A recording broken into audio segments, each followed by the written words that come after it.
welcome, and thanks for checking in to the very first Aloha Brief from the University of Hawaii's Institute for Astronomy here in Honolulu. I'm Sam Grunblatt, a graduate student here at the IFA, and today I'll be talking about my recently accepted letter, which raises the question, do close-in giant planets orbiting evolved stars prefer eccentric orbits? Over the past 3 years, I've been leading a survey to search for close-in planets orbiting evolved stars with NASA's K2 mission. The mission is particularly good for finding planets orbiting their host stars in 20 days or less via the transit method. So far, we've identified 2 gas giant planets in roughly 10-day orbits around evolved stars in our sample.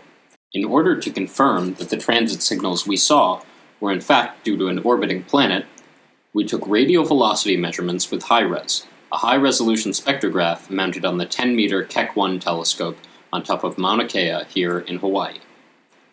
These measurements revealed both that the transit signals were due to giant planets, and that these giant planets were on not circular, but moderately eccentric orbits.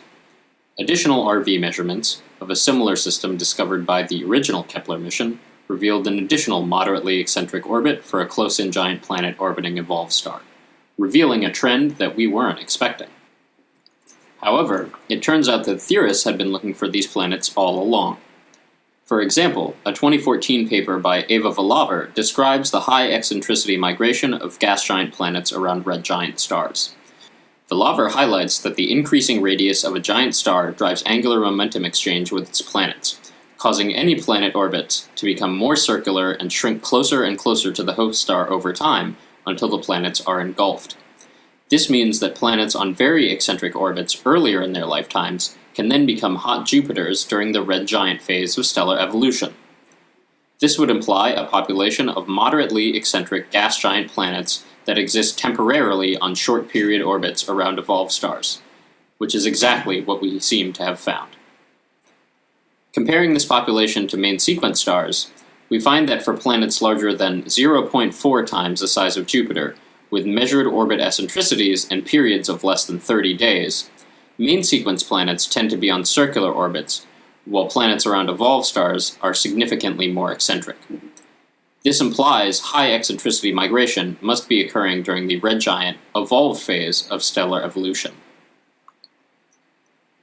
We can also show this in terms of A over R star, the orbital distance from the star normalized by the stellar radius. This value should be smallest for close-in planets orbiting evolved stars, and largest for long-period planets orbiting small stars. We find that although the 2 planet populations overlap at large orbital distance, at small values of A over R star, a dichotomy between the dwarf and giant planet system eccentricities emerges. This implies that these 2 planet populations were formed in different ways, providing further evidence for the migration of planets during the late stage of stellar evolution. Unfortunately, the current sample of less than 10 planets known on short-period orbits around evolved stars is too small to constrain the timescale over which these planets migrated or spiral into their host stars, or how other factors, such as stellar and planet mass, could affect this evolution process. Luckily for us, though, the future of studying these systems is right around the corner. The recently launched NASA Transiting Exoplanet Survey Satellite, or TESS, is predicted to discover tens to hundreds more of these systems over the next 4 years. Once that happens, we'll have a much clearer picture of how these planets got to be where they are today.